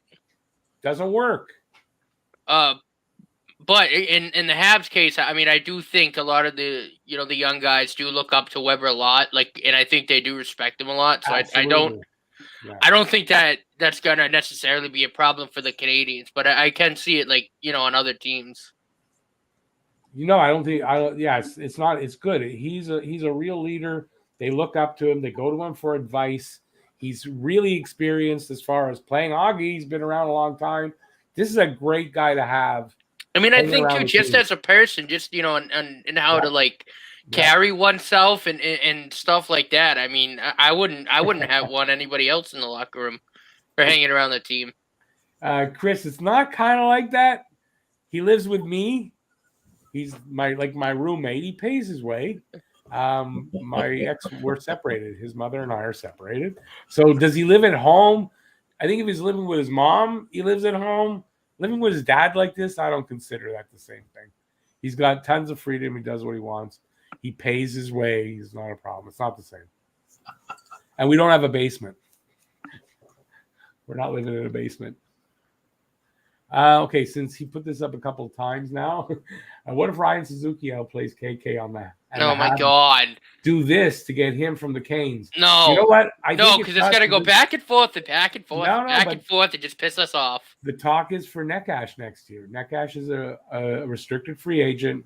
His contract comes up, and apparently, I mean, I don't know a lot about him, but apparently he's the real deal. And maybe Montreal goes after Neckash next season. I don't think they have the money to do it. But do you really want this back and forth? I don't. I think it's over. Because then we do that, and then KK's going to Caulfield's going to be the next RFA, and on that front, sure I don't want anybody offer sheeting him. No, listen, on that front, I think the way that Canadians handled everything, the trolling by the Canes, all that, they handled it with silence, right? Silence. So them going and getting revenge and all that, I think the fact that they handled it maturely and with silence and didn't play into that trolling bullshit shows you, to me, they're not going to do that. They're not going to continue this bullshit that's, that whatever. At the end of the day, Canadians are still a class team, and they showed it with and they showed it in how they reacted to this. Yeah, that's what I'm trying to say. They showed it the way they handled everything. They made no bones about it. They didn't complain. They didn't go after them in social media. They did nothing. Worked behind the scenes to get the deal done and to make their decision. And even then, very brief, not antagonistic. Done. Right. No, they handled it like professionals. Exactly. The Hurricanes should be. Well, I mean, the Hurricanes' Twitter bio is still in French, so they're still trolling. And that shows the difference. When I call Canes a Mickey Mouse team, that's the difference. The way Montreal handled it and the way the Canes handled it, they're a Mickey Mouse team. I'm not going to touch it. I'm just going to leave it at that. There's a microphone. And thank God it hit my keyboard and didn't close the stream by accident. Gislain says he's sticking up for my son. He's 48, lived with his elderly parents who needed me for their health problems. See? Hey, listen, when I go shopping and I bring my stuff home, always, Zach, can you come down and help? Yeah, so he helps. It's good when you get older. It's good to have your kids help you out. What else is there? You can tell that to my girls. Hey, give your old dad a hand here. Okay, I'm not sure what you're talking about, but they could do the right thing and try to trade him first. They want to have the offer sheet. Once the offer sheet was given and signed, he wasn't Montreal's property anymore. Nope. That's what a lot of people know. And I didn't know that. So once somebody's offer sheeted, right, he signs it. It's an official offer sheet. Yeah. That player becomes the property of the other team, sort of, gets put on their roster, and only that team can talk with him as far as starting to negotiate another contract, right, an extension. Yeah, that's why Montreal- at cap friendly KK was on the Hurricanes. Right. Once this offer sheet is signed, the team the player was on cannot talk to that player unless they match. So it's really a weird situation. So there was no trading KK to avoid this once the offer sheet came out. And that's kind Now, of where beforehand, I guess the Hurricanes tried to trade for him, but they said they tried. Now we don't know. Was Montreal just whatever they offered, they weren't taking it, or was Carolina? And this is what I suspect: Carolina offering lukewarm trades just so they could say, "Well, we tried to trade for him, but and we did this." So that's what I think happened. What'd you try to trade? Well, we offered a 7th round pick. Oh, that was your offer? I'm not going to read your comment, Larry Lonstein, because of what it is. I'm not putting it up because I said once I did the video on this kid that I wasn't going to talk about him or put his name up or anything like that. So no, we're not going to talk about that. RPM, yeah, he pays half the rent. He pays his way. KK will probably get booed when he comes back. What do you think? What's it going to be like for him when he hits Montreal? And I think it's the season opener for Montreal is Carolina. No, it's Toronto. We open it up with Toronto. Yeah. Home opener. Toronto. Home opener then. Sorry. The home opener. Yeah, it might be Carolina. Yeah, season opener is Toronto. Home opener, though, I think is Carolina. So KK is going to get booed. Oh, yeah, for sure. Because what they 1,000%. did was kind of cheesebally. He signed a contract. He had to have read that contract. Oh, I have proof that he had. No, I have the blank. I have a blank, and Yeah, it's all listed there. It's all listed, and then he signs that. It's all right there in front of him to sign. So he knew, obviously, the $20 bonus. I mean, he knew all the things they trolled about. He had. So there was a little bit of a slap in the Montreal Canadiens face with, in my opinion, with KK. So that kind of led to my disdain for KK. Oh, wrong one. Okay, no, I get that. I didn't mean to do that. Sorry. Just I was looking at another one and it jumped here. The Habs drafted him. I guess that's KK. And the NHL is a business at the end of the day. If he's good, then he's good. And it all works out. Yeah. So listen, my fear for KK, and I don't know the Canes organization enough, and so maybe I'm talking out of my ass here, but my worry for him is, as much as you might say that he wasn't developed here properly, I don't see him being put on second line over there either. Nope. I don't see him getting that. So I worry about his career going forward, but I realize that that's probably not fair to the Canes as much as I think they're a Mickey Mouse organization. Rod Brind'Amour is a good coach. So, they've got the Finnish players there. Aho, Teravainen. I think there's another one. I don't know his name. It could be a good situation for KK. Is Aho Finnish? I didn't know that. Yeah, Aho is a Finnish player. Aho, Teravainen. Yeah. I didn't know that. I don't know why I didn't know that. What's that, Pete? I could see Brind'Amour bringing the good out of KK, actually. Yeah, I think Brind'Amour is a good coach. But not a first line or a second line center. No, but I mean, and is he going to be going into the? I don't think so. He's going to start either on the wing or he's going to start at third or fourth line. I don't see a difference. I don't see how it's not going to be that. So, but we'll see how that works. On the wing, on the second line. In the end, I mean, I wish all the best to KK. Mostly because I think we got better in the short term. It doesn't hurt us that much in the end. But you know what? I think, because I've been through this a lot, he's a young player, sent away, in this case, kind of pulled away. He's going to go on to have probably a good career. And for the whole length of his career, we're always going to remember that he was a Canadian. We could have, what could he have done here? It's going to be there the whole time his whole career. I've been through this before with players that I've I watched think their he's going to whole regret career. going after the and- dollars.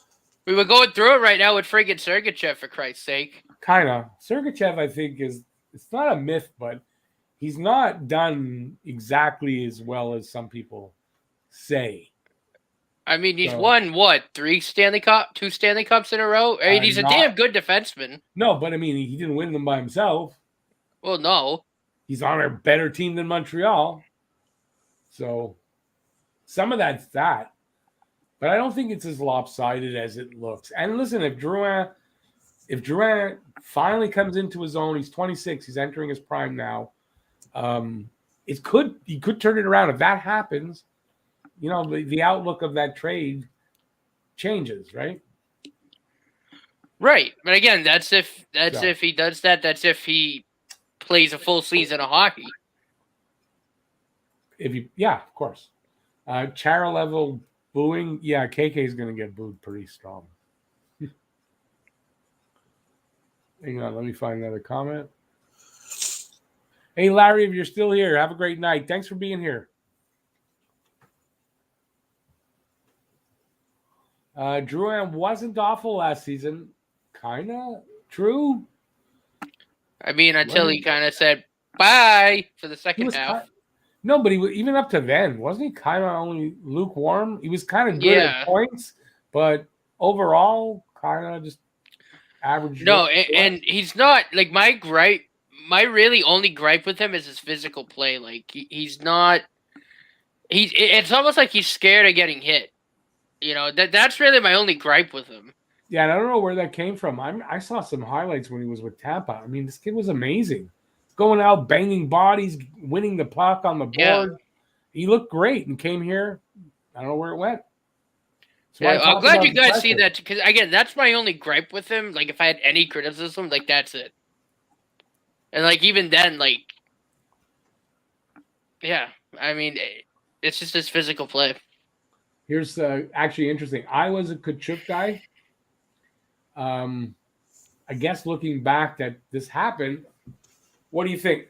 Did they make a mistake now? Now we could say they should have drafted Kachuk? Would that have been Matt or Brady? Brady. I mean, he'd probably still be with the team. Yeah, I mean, I guess. Yeah. A little more toughness with the Kachuk boys. A little bit more. I think, a little bit more well-rounded game as well, actually. I think in the long run, if KK stayed here, he'd have been a better player than Brady. But the fact that he did this and how it turned out, I think should have drafted Kachuk. Yep.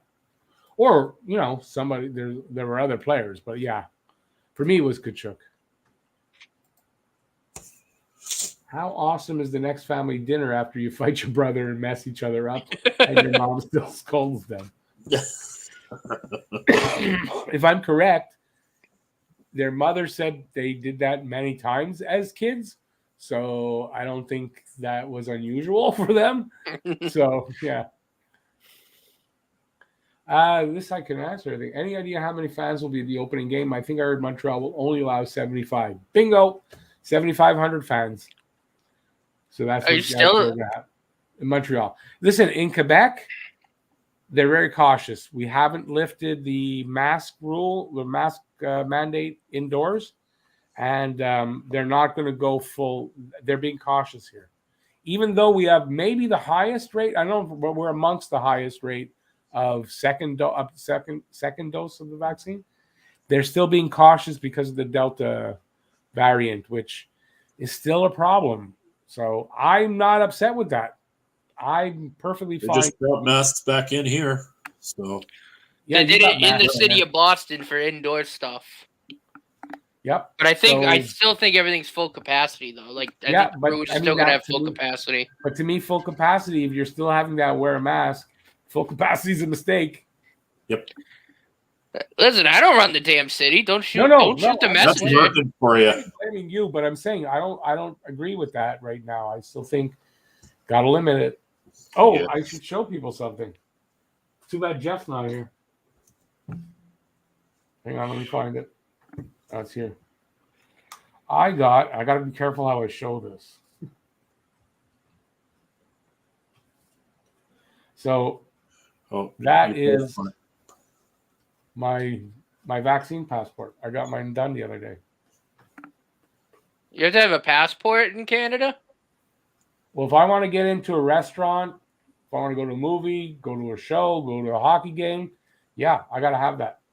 You didn't get they give you like a card when you got your vaccine? Yeah, I got it. I downloaded it, went and printed it out, and the guy made it and laminated it. Oh, yeah. So it's not like a passport. No. Card. It's just something that it's got the code. They have a reader. You show it. It confirms you got it. Oh, yeah. ID, you get in. Yeah, no, here in the U.S., we have a card, a CDC card that just says when we got it and the one that we got. Yeah, that's it. That's what it said. Yeah, exactly. Yeah. And okay. I thought it was like a passport. It's like there are stores, like the small stores, not food and pharmacy and stuff. That's for everybody. But yeah, if you own a small store, you have the right to say no. You have to have that. So show your passport. You can't get in otherwise. You have the right to do that. So. Anyways, I just figured, you know what? I don't go a lot of places, but I want to be able to when I want to. So why not? I'm not going to argue about it. I hear you, man. No, it's kind of the same thing. Like private businesses here can do whatever they want, but state law, you don't like. Listen, it's not you're not required to like wear. Well, in the city of Boston and a couple of other cities, you have to wear a mask now. But like, yeah, private businesses can do what they want. But if I was gonna have a party and have people over, sorry, you got to show me the proof, or you're not coming to the party. My personal choice, but that's the choice I'm making. That's fine. That's the choice I'm making. Nothing wrong with that. I'm not going to say anything about people who aren't vaccinated. I'm not. It doesn't matter what my feelings are. I'm not going to bring them out here. But yeah, if I can avoid being around people who aren't vaccinated, I'm fucking doing it. Yeah, you heard it, Pete. All right, let's start talking about that. I love this comment. The name's pretty cool too. Smitty Snipes.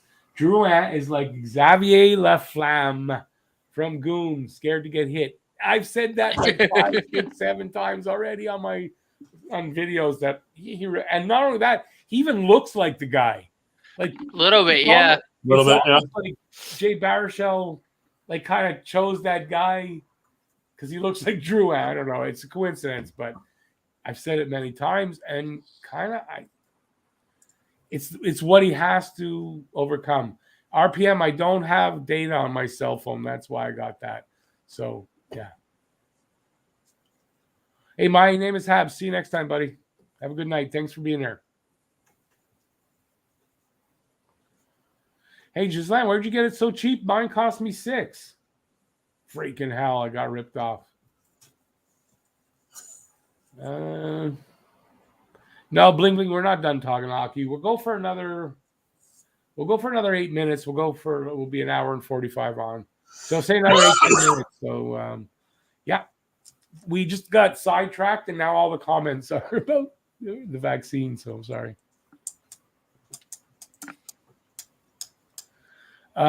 Just probably last one of that. I believe so, RPM. I do believe so. It depends on the province if you have that. I know Ontario just said, yeah. Quebec has it. I don't know what other provinces have that as a mandate. I know. I don't know if it's. I know one of the assistant coaches at the Sharks just had to step down. Yeah, I had to step down. That's an NHL protocol, right? If you're going to be that close, you have to be vaccinated? Okay. Not only that, the NHL came out and said they're going to find players that get COVID who are unvaccinated. They're going to have to face fines. Okay, that caused silence. Do you believe the Habs will make another move prior to the start of the season? I do. I'm going to say, okay, let me go first, though. I'm going to say I think it's open. I don't know, and I don't really think so, but I think that's open and it could happen. Pete, you do? What do you think? You want to expand on that? The only reason I believe that there's still another possible move is we've got a plethora of players that we signed. You know, we've got the Weidmans, we got Paquette. There's just excess stuff that we have that Bergevin could pull off another stunner of some sorts and just do the big. I'm going to argue with you. I'm going to argue that point with you, and I made this point before. Weidman and Paquette were signed as free agents. It's not great for your reputation if you sign free agents and then you trade them. Right. I don't think we're concerned about the reputation at this point. Oh, God, I think you better be, because we need to have free agents want to come here. I don't think it's Yeah. Good. You'll have free agents come if you provide a winning team. And what do you need to do to provide a winning team? You've got to make some risks. There's going to be free agents that go, well, Montreal might trade me even if they sign me. No, I'll go elsewhere. Yeah, I wouldn't do that. I really wouldn't. I don't know. I would. But then I live and die by the sword. So, Matt, you got someone who's kind of nasty to you there. I'm not going to put it up. Was it Cam? Was it Cam Sakajic? That's my buddy Cam. It's fine. Oh, okay. That's cool. It's one of my best friends. Yeah, that's cool. He's the one I brought up. He and I had a really good conversation about the offer sheet status and Dvorak earlier. Yeah. No, that's okay. I forgot about that. Yeah. No, it's my good buddy. So does Dvorak replace Deneau? Not a chance. Nope. I don't think he's there to replace Deneau. He's there. I think Evans is going to take Deneau's kind of responsibilities defensively. No, I think Dvorak's there.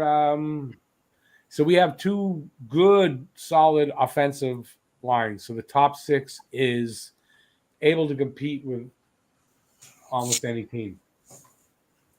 Don't you think? Yeah, for sure. I think so. Yeah, are going to be. I don't think you're going to have a top six set of lines. I think your top. I shouldn't say it like that. I think we're going to have interchangeable players in our top six. Oh yeah, look at the wingers we've got. There's guys that can play all over the place. We got really good options with wingers, I think. Oh yeah. So I think you're going to see. It's very possible you're going to see combos start out. The season won't end up that way because he doesn't know all the chemistry yet, right? And chemistry could take time sometimes. Or it looks like they got chemistry, and then after 10 games, it's petered out. So you don't know. But there's lots of possibility, which is why I don't think you're going to have those trades because they want that possibility. Yeah, I've got a funny feeling that don't know hype. I got to deal with this. Hang on, I got to deal because he's going. Jordan, thank you. Have a great night. Thanks for being here. Some Jordan hype and some Dono hype and Jordan's name. He's got a photo in it. Goes in for that giveaway. So again, if you take a super chat like that, you get in the draw for the hat that's up on top of that gray shirt. It's not that hat exactly, but I have another one that's signed and ready to go, and that'll be coming up soon because training camp opens soon. I'm going to give it away. Probably the first preseason game I'm able to do. So we'll look at that. So thanks, Jordan. Have a great night. Thanks for being here. Oh, wait. He said bye-bye, KK. Maybe he's not saying bye-bye. Maybe I got bye-bye, KK. So thanks. And thanks for being here also. But I thought you were saying good night. Dvorak was drafted when and in what round? Second round, 58th overall. I'm not sure what year. Oh wait, I have it. Wait. Well, if he said the line on London with Marner and drafted second round, 58th overall, 2014. See, I'm prepared. It would have been when Marner went, right? Or it would have been right around there because he said it. I don't know. Honestly, I don't know. Okay. I wasn't following the league kind of like I am now back in 2014, so couldn't really tell you some of that stuff from then. I finally have caught up to speed. It took almost 3 years since I started the channel where I caught up to speed kind of around the league. I know everybody. I know, I'm a lot there. So, but 2014, no. Definitely not. Pin Cam's most recent comment. I think he makes a good point. Gotcha. Hang on a sec. Peter, to your point about culture and reputation, it matters because as a player, they look as if they have They a look at it mentality. if they. They look they look as if they have a mentality that not only fits their current needs, but will be willing to take next step. Yeah, I agree, Cameron. Dvorak is more of a replacement to know for me because of his two-way game and his defensive abilities. For example, being over 50% on draws and with more offensive upside. Okay, but the 50% on draws, I mean, listen, if you're a top 6 center, means you're out there taking draws against, probably against defensive guys too. So no, you know what? I don't think being good in the dot means you're necessarily a shutdown or a defensive center. I don't think that. Do you guys? What do you think? No, not necessarily. No. Right? Purely offensive guys still got to take a face off. So far, I haven't had a real big chance to delve into Dvorak, but from what I've seen with, the half hour of time that I did get to try to research him, I like his release. Got a great release. He's good on the face-off dot. Very good, I might add. Sounds kind of like you're talking about a massage parlor. Got a great release. Yeah. Okay, that's a little adult. Sorry about that. And there goes PG rating. There goes their PG rating. Shit, I wanted to make a comment then I forgot. No, I mean, look, I get the point. I think Dvorak's okay defensively, but I like I said, I do like the fact that we added a guy that we can put out there that'll win a majority of the draws. Yeah. So I think in terms of the face-off wins, I think it's basically a Dano replacement. I think he's not as good as defensively as Dano is, but no. Again, we needed someone to win draws, and that's what we got. And again, to his point about offensive production, I mean, obviously Dvorak's going to produce more. So we need the offense. He's going to be good on the power play, and he's good in the dot. That's pretty good. And you know what? He's played on a shitty team for like 6 years. He's going to be on a better team here with better. I just think it's going to be better for him here. And I think that 38-point season, that was his career best so far. I think he can greatly improve on that. Like, could significantly improve on that. Right? For sure, yeah. Like we talked about, I can't remember if it was the members stream or the last hockey talk, but it's almost kind of like a Buffalo effect, but not as bad. Right. Going from a bad team to go into a team where you're going to have capable wingers, Yeah, and good legitimate like top 6 guys to play with. I think like from 38 points to see him put up another 20 or more, I think that's what I'm expecting, right? I'm expecting this kid to significantly improve his numbers just because of where he is. The fact that he's 25, right? I think he's going to make a step up, and I think the situation's really good for him here. So yeah, I see him getting over 60 points in a season. Me like. Okay, so I said we're going to be on about 10 minutes. We did that. So, we're going to call it a night here. I want to thank everybody for being here. It's been fantastic. Absolutely. Thanks, Cam, for dropping in. I appreciate it, my man. Yeah, thank you, Cam. I thank everybody for being here. Too many people to name. Thanks, Pete and Matt, as always, for being here and having fun on this Saturday Hockey Talk. So we'll be back next week. I don't know if everybody will be back. There'll be other people, but we'll be back next week for Saturday Hockey Talk. We're getting closer to the season. Next Saturday, I'm going to be prepared with some kind of a little contest or something to get the fantasy hockey pool filled up. So look for that. That's coming up. The draft is going to be October 10th. So you have to be available October 10th to do the draft. I would like to have nobody on auto draft. I hate auto draft. Wednesday, don't forget Wednesday, members only, but it'll be open to everybody.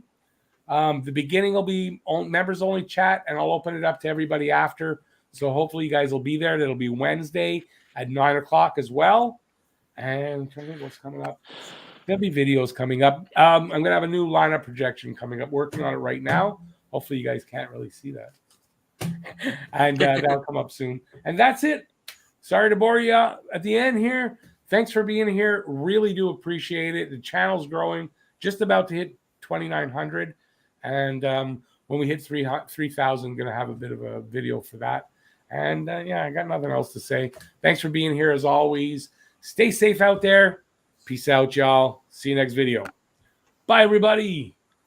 Have a good night, everyone. Bye, everybody.